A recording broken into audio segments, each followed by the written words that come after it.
Welcome, everyone.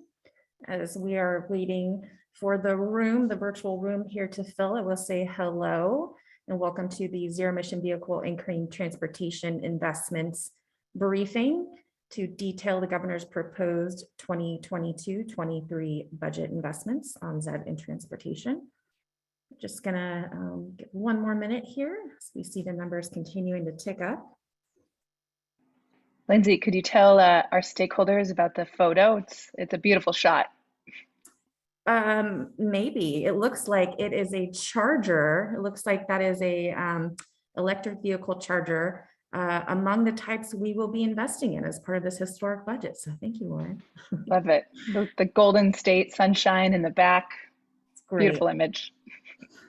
All right. Well, we have a nice full room here, so I'll go ahead and get going. Welcome again, and thank you for joining us, everyone. My name is Lindsay Buckley. I'm the Director of Communications here at the California Energy Commission, and we'll be playing hostess today. We'll be taking questions at the end of the program. If you'd like to ask a question, please submit them at any point through the Q&A box. We'll also have the ability to call on any callers. If you want to use the raised hand feature, we may also offer that. I'd like now to introduce our presenters. First up, we have Lauren Sanchez, Senior Advisor to the Governor on Climate. Dee Dee Myers, who's Director of GoBiz and Senior Advisor to the Governor. Leanne Randolph, who is Chair of the California Air Resources Board. Patty Monahan, Commissioner of the California Energy Commission. And David Kim, Secretary of the California State Transportation Agency. Our colleagues from the Department of Finance have also joined us to answer any detailed questions on the proposals. And with that, I will turn over the call to Lauren to get going. Lauren. Thanks so much, Lindsay. And thank you all for joining this afternoon. I want to jump in and start by thanking the agency leaders you see represented on this call today, alongside our fearless Department of Finance team for their close partnership on the governor's entire $37 billion climate budget, $22 billion of which he proposed and detailed on Monday. And then a special shout out to our external and communications teams. This is their last climate briefing for the week, but they have done a phenomenal job pulling together stakeholder briefings all week. And as you all know, this hour is really about hearing from all of you and answering any questions you may have on the proposal and starting off what we know will be months to come of close engagement and partnership with you all on the budget. We're excited to do a deep dive, as Lindsay said, on the zero emission vehicle and clean transportation and related economic opportunity pieces of the climate budget. And I don't have a favorite package in the climate budget, but this one is very near and dear to my heart as a former CARB and Cal EPA alum. And as the governor emphasized at the press conference today, highlighting this package, the sector is responsible for half of our climate emissions and even more harmful pollution in our communities across the state, with communities of color and low-income Californians bearing the brunt of that pollution. So that's why over half of the funding that the governor is proposing on climate is dedicated to getting Californians into affordable clean cars and onto accessible clean transit, pushing to connect communities and clean up our goods movement sector, all while creating good paying jobs and continuing our track record of leadership on and innovation on this agenda. And as the governor frequently points out, ZEVs are one of our top exports here in the Golden State. And with special note, $200 million for emerging ZEV technologies, alongside the governor's vision for Lithium Valley, we're ready to become the zero emission maritime aviation and battery capital of the world. So there's a lot more in the budget to be excited about. Each of the programs receiving funding in this package, I think, could merit a whole podcast or a briefing. So thank you all again for joining. Thank you for your partnership. Excited to work with each and every one of you as we fight for Californians this year. And special quick shout out to Secretary Kim, who is spending one of his waning days here in California State Service with us today. Thank you so much, Secretary Kim, for your service and your leadership to get the transportation pieces of this budget proposed. We will take it over the finish line in your honor. And with that, let me introduce my close partner in this effort, our GoBiz Director, Dee Dee Myers. Thank you so much, Lauren, and great to be here as always. for our grand finale of these briefings.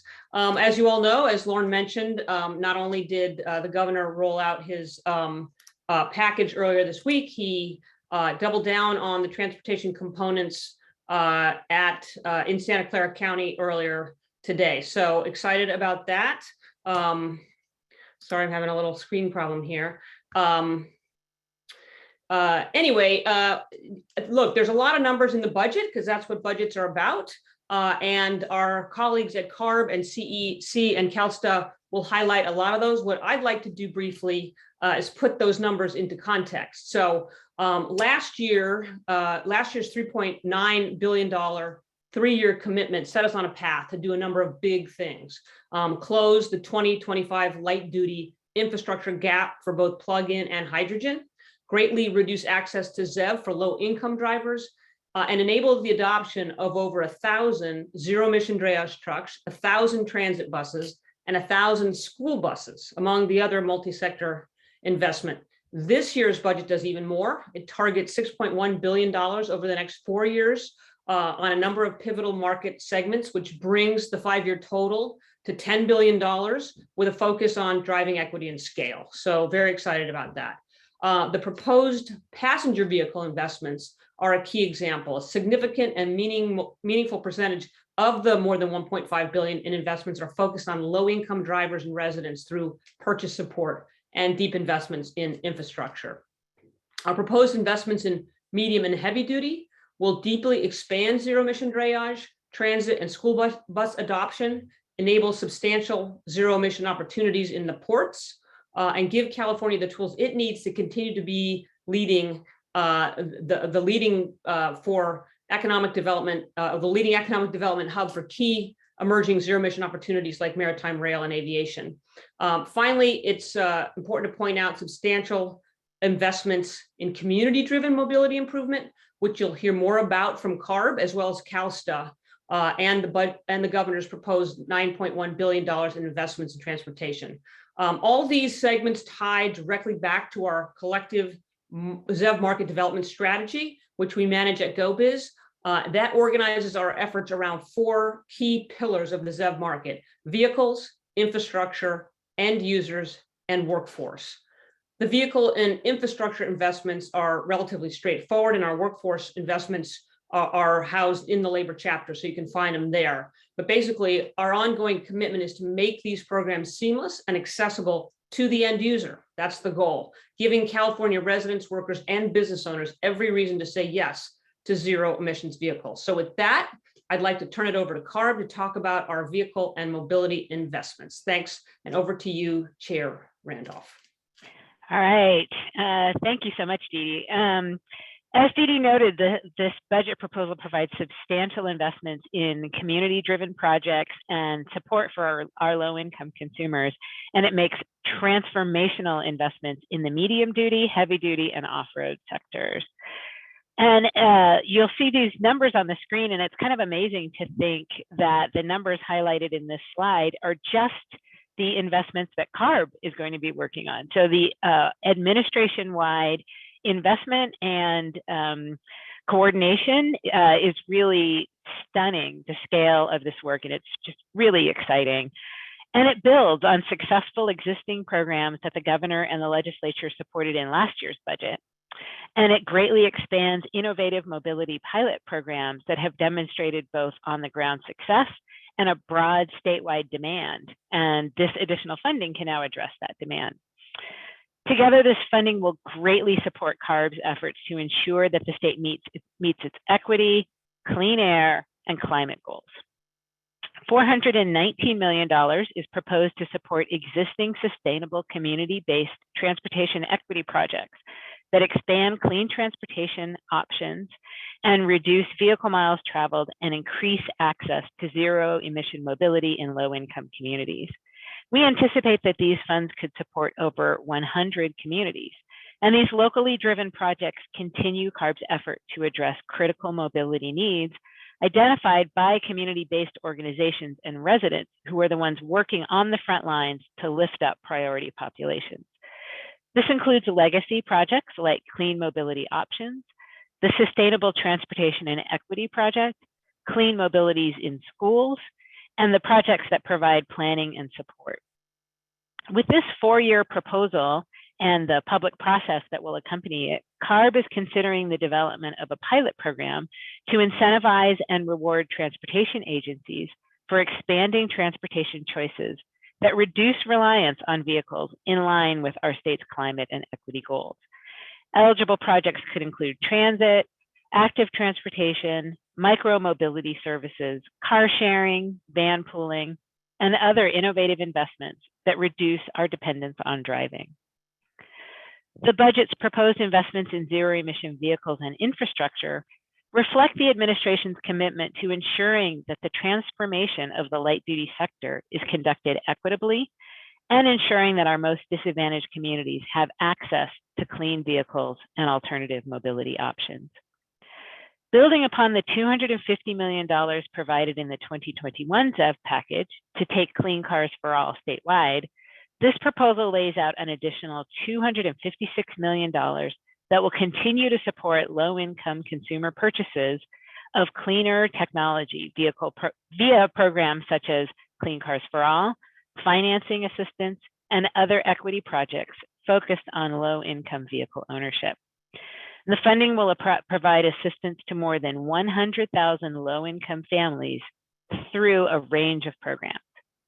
So Clean Cars for All provides funding to low-income Californians living in and near disadvantaged communities to scrap their older, higher polluting car and replacing it with a new or used advanced technology car. And participants can also choose alternative mobility options like an electric bike, vouchers for public transit, or a combination of clean transportation options allowed under the program in lieu of purchasing a replacement vehicle. The Financing Assistance for Lower Income Consumers pilot project provides financial resources to help lower income Californians purchase advanced clean vehicles and offers vehicle price buy downs, fueling options like prepaid fueling cards, and fair financing through lower interest loans at the point of sale. So these investments continue to show the administration's support in providing zero-emission mobility and ownership options to priority populations and low-income consumers, and they drive home the commitment for an equitable transition to zero-emission light-duty vehicles. Now I'll talk about heavy-duty. This year's $1.1 billion proposed investment to CARB and the CEC in the medium-duty, heavy-duty, and off-road sectors will have a profound impact on these markets. $545 million will support the deployment of 1,000 drayage trucks and 1,700 transit buses, reducing heavy-duty vehicle pollution and accelerating electrification by focusing on sources that pose particularly high exposure risk to communities. And an additional $600 million will support zero-emission clean trucks, buses, and off-road equipment across a range of vehicle classes, including construction and agriculture.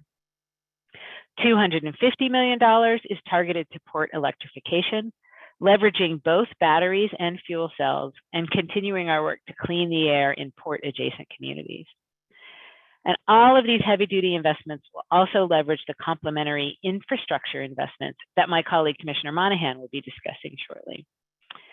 Lastly, as Director Myers mentioned, I wanted to recognize the administration's ongoing commitment to maintaining the innovation pipeline. The budget proposes $100 million for CARB to invest in demonstration and pilot projects in high carbon sectors such as maritime, aviation, locomotive, and off-road applications. I cannot overstate the significance of these commitments in sectors that will continue to require targeted investments to overcome persistent and complex barriers to innovation. These investments, coordinated closely with complementary investments by the CEC, will help maintain California's role as the hub of ZEV market creation and innovation, creating economic development opportunities while accelerating zero-emission solutions in those toughest to reach segments of the transportation economies. These investments lift up our communities and aim to foster an equitable transition to zero emission. I'm delighted to share this opportunity and exciting effort with our colleagues at GoBiz and at the Energy Commission. This zero emission future requires investments not just in the vehicles and equipment, but in the essential infrastructure that's needed to keep them moving. And we maintain close coordination with GoBiz and CEC. And so with that, I will turn it over to Commissioner Patty Monahan from the CEC. Well, thank you, Chair Randolph. I agree wholeheartedly with the theme of we are working as one government. So we are working hand in glove with the Air Resources Board and other state agencies as well, but with the Air Resources Board as the lead on vehicles and the Energy Commission is the lead on infrastructure and fuels. And we know that those have to go together. So we want to make sure that as we move forward, we're moving forward as one government. As you've heard, the governor's proposed budget really doubles down on zero emission vehicles, and it doubles down on the infrastructure for those zero emission vehicles. We like to call them ZEVs. And we need to make sure that that refueling infrastructure is convenient and ubiquitous. Right now, if you live in an apartment building or you're a homeowner and you just can't afford to have a charging infrastructure put into your home, that's a major barrier. And we want to make it easy for everyone. The governor proposes a $2 billion investment to build out chargers for battery electric vehicles and hydrogen infrastructure for fuel cell electric vehicles. They're both electric, they just have different propulsion systems. Compared to last year's budget, this would more than double funding for zero emission vehicle infrastructure. And CEC analysis finds that we need a massive scale up in EV charging infrastructure to meet state goals for 2030. About 1.2 million light duty vehicle chargers are needed, up from today's level of about 76,000 to power the 8 million passenger electric vehicles we expect in 2030. An additional 157,000 chargers are needed for the medium and heavy duty vehicles and equipment that we expect by 2030. I can't tell you how thrilled I am that the governor's proposal will accelerate progress towards meeting ZEV infrastructure deployment goals and zeroing out harmful diesel pollution. It will also help California drivers, especially low income and those living in multi-unit dwellings, to access infrastructure and save money on fuel. So let me go into some detail about what the governor is proposing. So first, about $1 billion to build out zero emission vehicle infrastructure for medium and heavy duty vehicles and equipment, which is going to cut harmful diesel pollution in communities across the state. Let me give a little more detail about those investments. There's going to be $390 million to deploy infrastructure for an additional 1,000 zero emission drayage trucks and 1,700 zero emission transit buses. I want to keep honing on these numbers because they can get confusing. Chair Randolph also talked about these. These are additional to the targets last year. So last year there was a 1,150 zero emission drayage trucks and 1,000 zero emission transit buses. So this is additional to those those investments from last year. There's also $500 million to deploy infrastructure for an array of zero emission commercial vehicles and equipment, including those used in construction and agriculture. And $150 million is dedicated to help transition the state's seaports to zero emission operations. This funding will be used for both battery electric and fuel cell electric infrastructure.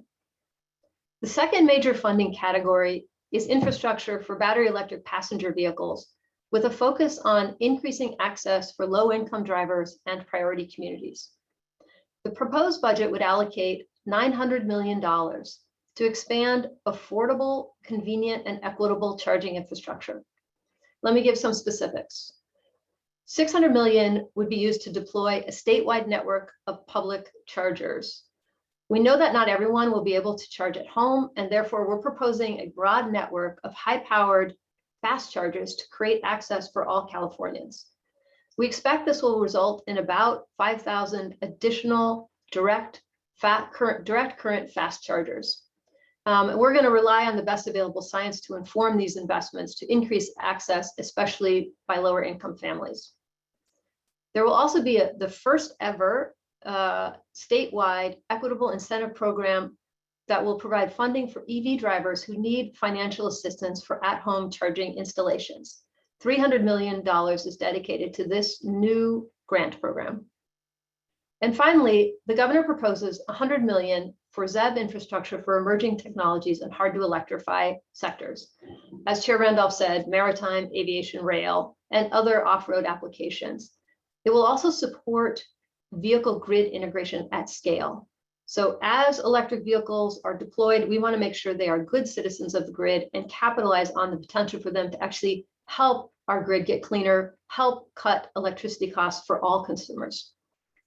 These investments will help maintain California's role as the hub of ZEV market creation and innovation, creating economic development opportunities while accelerating zero-emission solutions in the hardest to reach segments of the transportation system.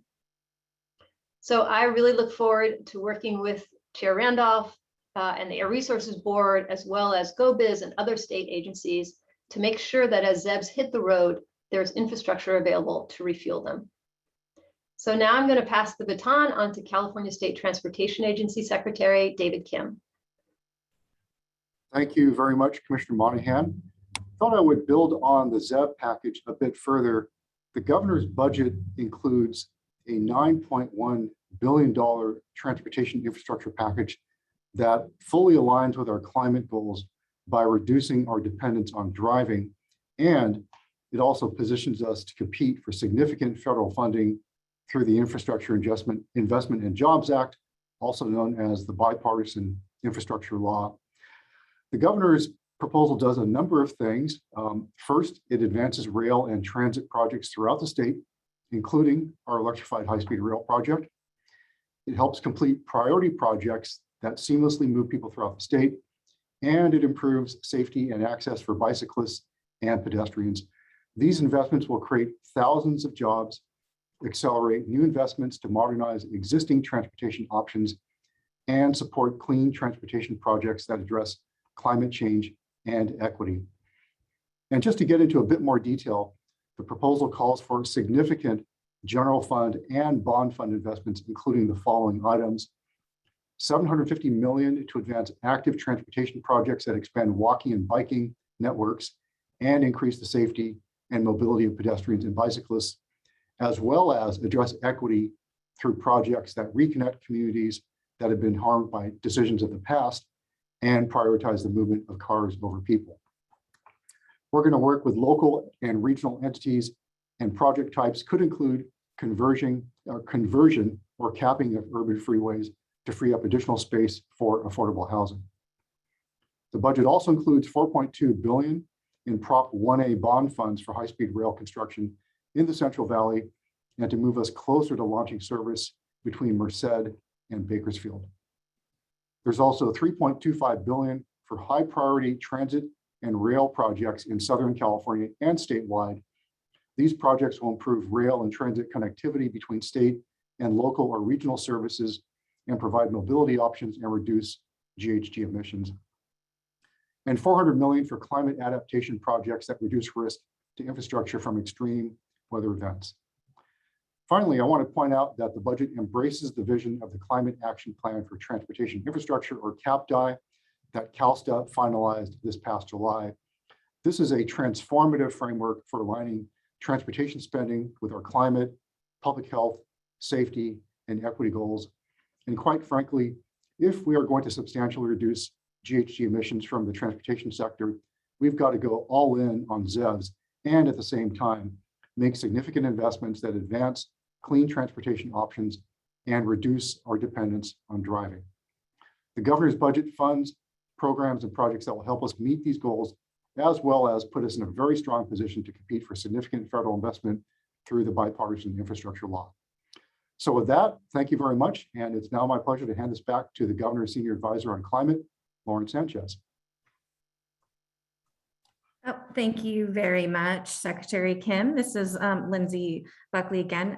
Lauren had to leave for another meeting, so I will just round out the remarks here and share in the excitement that our colleagues have shared about this historic budget and turn over to questions. So we have some great questions coming in. Thanks so much to the participants for getting us going. One question relates to CEC and CARB coordination on much of this funding, and hoping that Chair Randolph and Commissioner Monahan can speak to coordination and a potential for joint solicitations or joint proposals on these projects. Sure, I can kick it off. As both Commissioner Monahan and I mentioned, we are absolutely coordinating regularly on all aspects of this work, and we do have an existing pilot program some of you may be aware of that does provide for joint solicitations for vehicles and infrastructure. So looking at the potential for the successes, analyzing the successes of that program and the potential for continuing it and or expanding it is certainly something we'll look at. And of course, we will continue our regular coordination with CEC, GoBiz, and all of the other TUC, all the other agencies who are working on this work. And I will let Patty add anything she'd like to share. Well, briefly, I mean, I know we are both deeply committed, Leanne, to this concept of one government, and we want to make it really easy for grantees to be able to access our funding and not see it as two separate funding streams, but to see it as like a cohesive, and just like you're applying to a grant for a grant from the state of California. And our staff are working closely together. We have some of our grantee implementation partners like CalSTART, who is managing both the HVIP grant program for CARB and our Energize commercial vehicles, which is the infrastructure side of the equation. So we're looking for all the opportunities that we can to pair our investments and to make sure they're coordinated. Thank you, Commissioner Monahan. And while I have you, we have quite a few folks that are interested in the issue of getting access to folks in multi-unit dwellings, apartment buildings. I'm wondering if you could speak a little bit more to the Commission's work in this space and some of the plans for these dollars to improve access. Well, we know that if you live in an apartment building, especially an older one, it can be hard to retrofit. I mean, there are retrofit opportunities, and we're investing in those as well. But it's, the cost is very high. And so we're looking for ways that we can reduce costs, but still provide access. And there are innovative strategies for doing that in terms of using street parking to provide charging, and also DC fast charging. I mean, we're finding more and more that people want a fast charge. They don't want to wait necessarily. Like if you're at your work, or if it's charging overnight, it's very easy to leave it in a so-called level 2, which is going to be a slower charge. But for a vast majority of people, that may not be convenient. And so having this network, as I said, of 5,000 DC fast chargers just gives us the opportunity to make sure that this is, I mean, I don't want to say it's exactly like a gasoline station model, but it's closer to that experience. Thank you, Commissioner Monahan. We have several questions asking for details on how this funding is going to get out and timelines. And I will say that, across the board, this is a proposed funding package that is still subject to negotiations with the legislature and approval later this year. Once the funds are approved, they will go to the agencies, and then all of those details will be worked out. We do have some details on what the funding will do at this point, though, and so I'll ask perhaps Chair Randolph. We have a question about school buses and the impact that this funding will have towards school bus deployment. Can you talk a little bit about some of the projections for how many school buses these funds will support and how folks can anticipate those getting out the door? Yeah. Our projections show that we're talking about an additional 3,000 school buses. And so obviously that depends on sort of cost and things like that. And so we will really be working on outreach and coordination with districts to try to make sure that these buses are reaching districts where you could really achieve an air quality benefit with deploying these buses in communities. So we'll be working with, I noticed one of the questions was a question about our AB 617 program, and looking for opportunities where we can kind of link up some of the proposals that steering committees have made as they've been doing their AB 617 work and the programs in the budget, and seeing where there are opportunities for this work to meet the needs identified by communities. So we'll definitely be looking at those opportunities. Although, as was noted earlier, there's a lot of details that are going to need to be worked out as we roll out these funds. Thank you, Chair Randolph. We have a couple of questions coming in on tribal engagement, tribal eligibility for these funds. Again, a lot of the eligibility will be determined once the funding is set by the governor and the legislature, but I just want to open this question up to the panelists to speak a little bit about the agency's experience on tribal engagement and funding opportunities for California's tribes. Yeah, that's another great point. We need to be reaching out to all of our communities and looking for opportunities around the state where we can deploy funds in communities that may not have necessarily participated in those programs in the past. And so we'll be working through our environmental equity staff at CARB, at CEC, at Cal EPA, and looking for opportunities to really partner with communities to make these projects available. Can I just build off that really briefly, Lindsay, also to say, I mean, at the Energy Commission, we have been investing in projects like microgrids in some tribal communities. So Blue Lake Rancheria is an example of that. And it gives us the opportunity to pair sort of a resilience strategy, a microgrid that can provide energy in the case of a power shutoff that includes EV charging as well as other services. And pairing energy storage with solar to provide EV charging is that grid benefit that I was talking about. To be a good citizen of the grid, that's one way to do it. And it offers also help for communities when the power is out. So those are real opportunities that we want to make sure as we invest, support tribes, that we're thinking sort of holistically about their energy needs. Great. Thank you, Commissioner Monahan. And one question we have relates to the number of chargers that you cited. I'm wondering if you can clarify whether the number included just public chargers or private chargers as well. And I'll drop a link to our dashboard in the chat for folks also. Oh, my favorite tool. So the 5,000 DC fast chargers are they'll be publicly available. However, I will say that what we estimate that a total of 100,000 chargers are going to be available. Light duty chargers will be available through the investments in this plan. So the money for the single family homes to have charger access, that's also going to create, for lower income, I should say, families to be able to have charger access at their homes, is another way we want to make sure that this is a solution that works for all Californians, no matter what economic bracket you're in. Excellent. Thank you so much, Commissioner. One question just on the practicalities of these funds. Will the agencies also receive resources for staffing in order to scale up and be able to effectively implement these programs? I can say I hope so.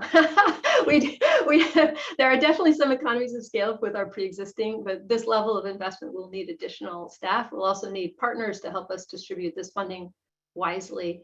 And we do have some, and I want to say that we're going to be very attentive to our stakeholder, the stakeholder community on this. We have an advisory committee to the Clean Transportation Program at the Energy Commission, and a stakeholder engagement process. I mean, we want to make sure that we are listening to the needs of the industry, of equity stakeholders, of the environmental and social justice community, and so that we're tailoring our investments to provide the best service to Californians.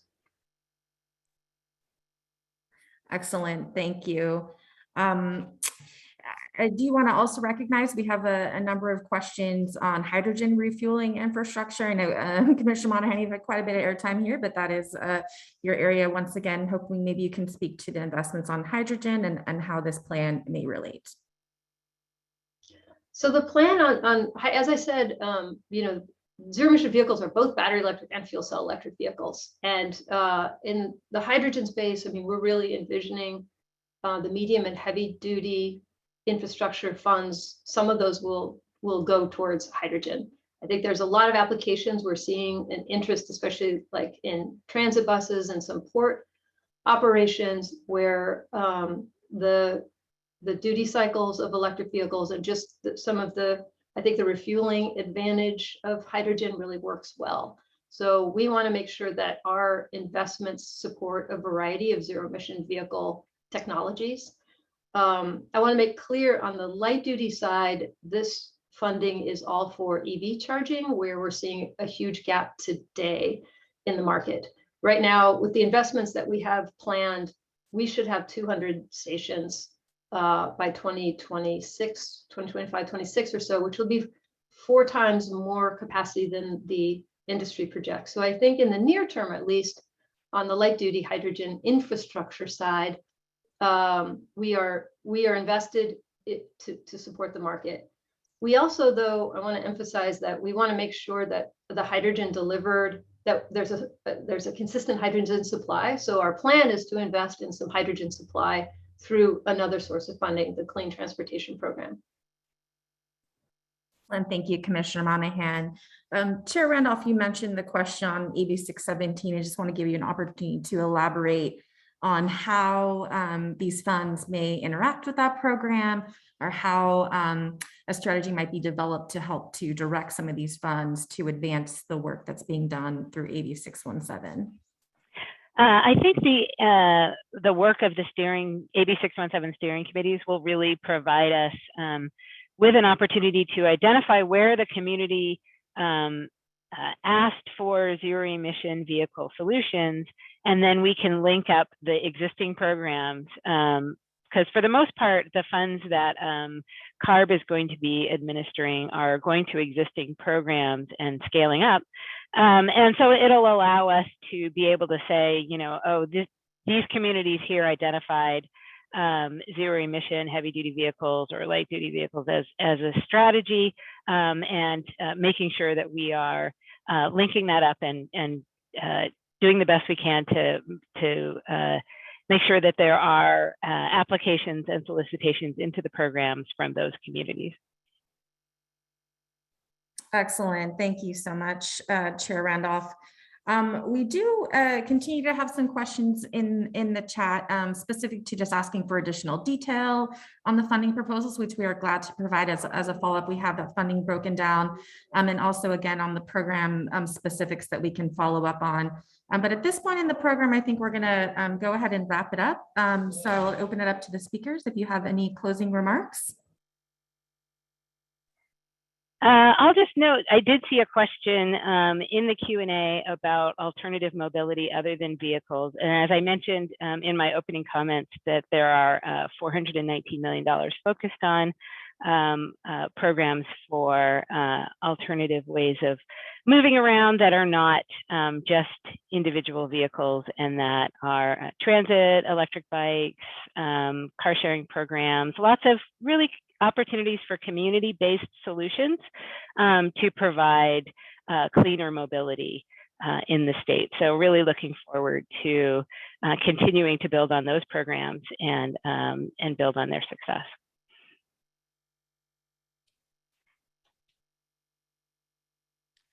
If I can, I wanted to respond to a question in the chat about transit operations versus transit capital. We fully recognize the urgent need for transit operating assistance facing all transit agencies, given the hardships they've endured over the past couple of years. I will say there are limits to what we can do on the operation side for a variety of reasons, but we are very mindful of and sensitive to the need for it. We'll keep at it, and we'll try to search for ways to help agencies with operations. Obviously, they've gotten a lot of funding through the federal government, through the various COVID relief packages. We also recognize that's not enough. And so we'll keep plugging away and finding different options to help agencies with operations. Thanks. And I just want to close out by saying, like, I couldn't be more thrilled to be part of this administration, and its commitment to zeroing out pollution from transportation is manifest in this budget. It's the biggest ever budget for zero emission transportation. It leans in on equity. It really, is trying to meet the needs of Californians.